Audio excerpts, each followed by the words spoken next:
In the endless static of deep space, most signals are just whispers of dying stars, fading into the background noise. But one refused to die. It was a narrowband pulse, a perfect, artificial heartbeat repeating every 11 hours, 42 minutes, and 16 seconds. Too precise to be natural, too faint to be from our own system. This is the story of that signal. The year is 2196.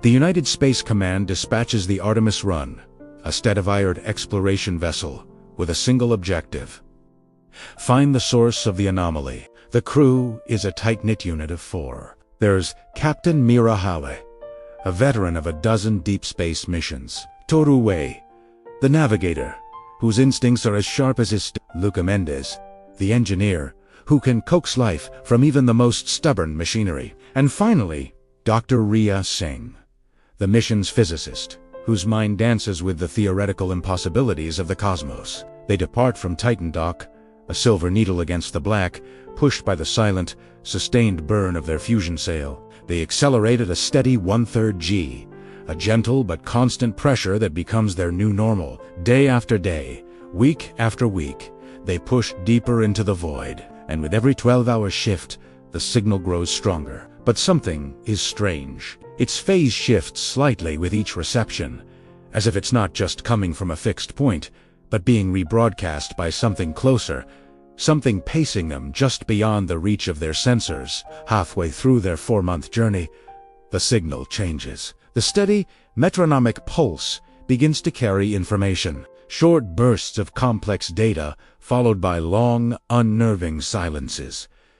Dr. Singh spends her days glued to the spectroanalysis, her brow furrowed in concentration. The Doppler shifts she's reading are impossible. They suggest the source is moving in ways that defy orbital mechanics, accelerating and decelerating at speeds that would tear any known object apart. In her private log, she writes, "Either the source is moving faster than physics allows, or time itself isn't steady where it lives." After 120 days, they drop from their faster-than-light glide, the stars snapping back into sharp, familiar points. Before them hangs a dim red dwarf, a sullen, crimson eye in the darkness. A single planet orbits it, a world of stark contrasts, tidally locked. One hemisphere is a mirror-bright ice field, reflecting the stars' weak light. The other is a hemisphere of perpetual, frozen night. Down the middle runs a twilight zone, a thin band shrouded in roiling magnetic storms. The ship sensors scream with warnings of extreme gravitational lens.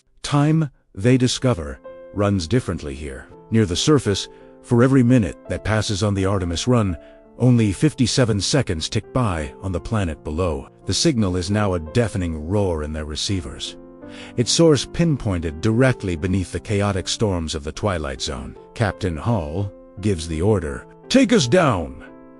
The Aremis Run begins its descent, thrusters hissing as they fight the thin, methane-lasted atmosphere. Inside the cockpit, clocks begin to drift. The ship's master computer constantly corrects for the temporal distortion, but the drag is immense. Toru reports his own wrist. Chrono is losing almost a second for every kilometer they descend. The fabric of time is stretching around them like elastic. Then, the ship's computer flashes a warning. Temporal synchronization failed. They are on their own. Touchdown.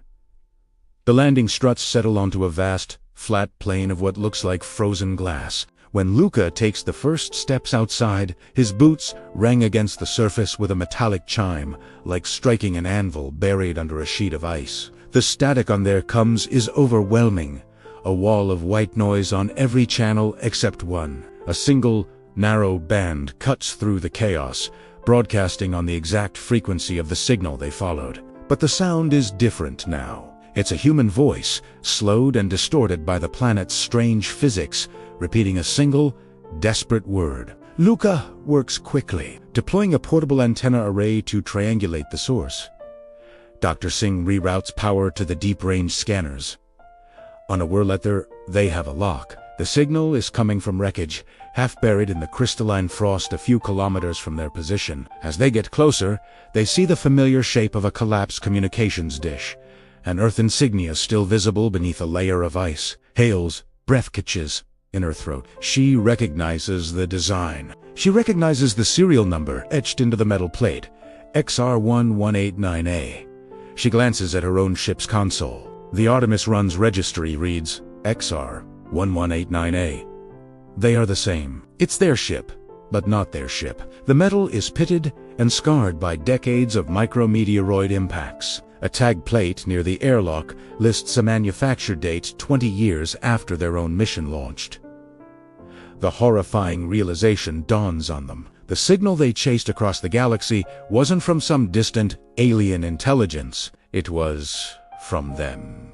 A future, shipwrecked version of themselves, their own distress call looping backward through the planet's warped time field. They retrieve the data logs from the frozen console of the wreck. The voice fragments are a perfect match for Captain Hale's.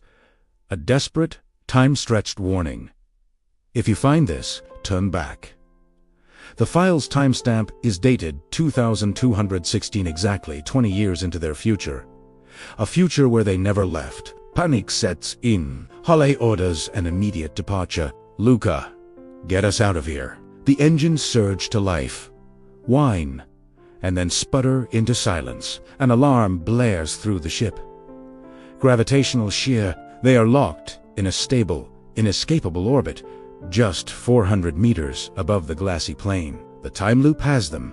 Every attempt to transmit a warning is futile. The messages bounce off the ionosphere, delayed, and are rebroadcast before they even send them. They are receiving their own echoes from a future they are now destined to create. They have one chance. To break the paradox, they must destroy the source of the signal, the wreckage of their future selves. They have to silence their own SOS before it can be fully transmitted again. Luca, ever the pragmatist, volunteers. He suits up, carrying a high-yield overload charge. As he walks toward the chasm where the wreckage lies, his voice on the radio begins to slow, his words stretching into long, drawn-out syllables as the time dilation deepens around him. Almost ... They're ... double quotes from the bridge of the Aremis Run. The remaining crew watches progress on the external cameras. He seems to move in slow motion, each step taking several seconds. A red flare is carrying 4 light leaves, a long, lingering trail behind him, painting a crimson streak across the frozen landscape. They watch as he plants the charge at the base of the wrecked dish. A bloom of silent, white light expands, almost motionless, consuming the wreckage. And then nothing. The light vanishes. The wreckage is gone, and so is Luca. A moment later, the ship shudders. The alarms fall silent. The thrusters roar back to life. Suddenly, free. Hale pushes the throttle forward, and the Aremis Run climbs, pulling away from the planet that nearly became their tomb. The ship's clocks snap back into alignment. When Toru scans the radio channels, the repeating pulse is gone. The frequency is dead, filled only with the empty hiss of static. But then, as they break orbit, one final, ghostly message filters through. It's Luca's voice, stretched and warped, but clear. If you're hearing this, the loop is closed. Don't come back. The mission log is closed with 3 survivors and 1 empty seat. The official report states that a dangerous gravitational anomaly was successfully neutralized. The unofficial truth is far more chilling. Their distress call never came from anyone else. It came from a future that almost happened. A destiny they only escaped through sacrifice. Months later, back in Earth's system, listening arrays occasionally scan the old frequency, just in case. The channel remains silent, except, sometimes, on the quietest nights, a single, heartbeat-slow burst of static can be heard, repeating every 11 hours, 42 minutes, and 16 seconds. No one knows if it's an echo or a memory, but somewhere out there, among the stars, the Aremis Run is still flying, forever bound to the frozen signal. It answered. Thank you so much for joining me on this journey. If you enjoyed this story, please consider hitting that like button and subscribing for more tales from the edge of space. Until next time, stay curious.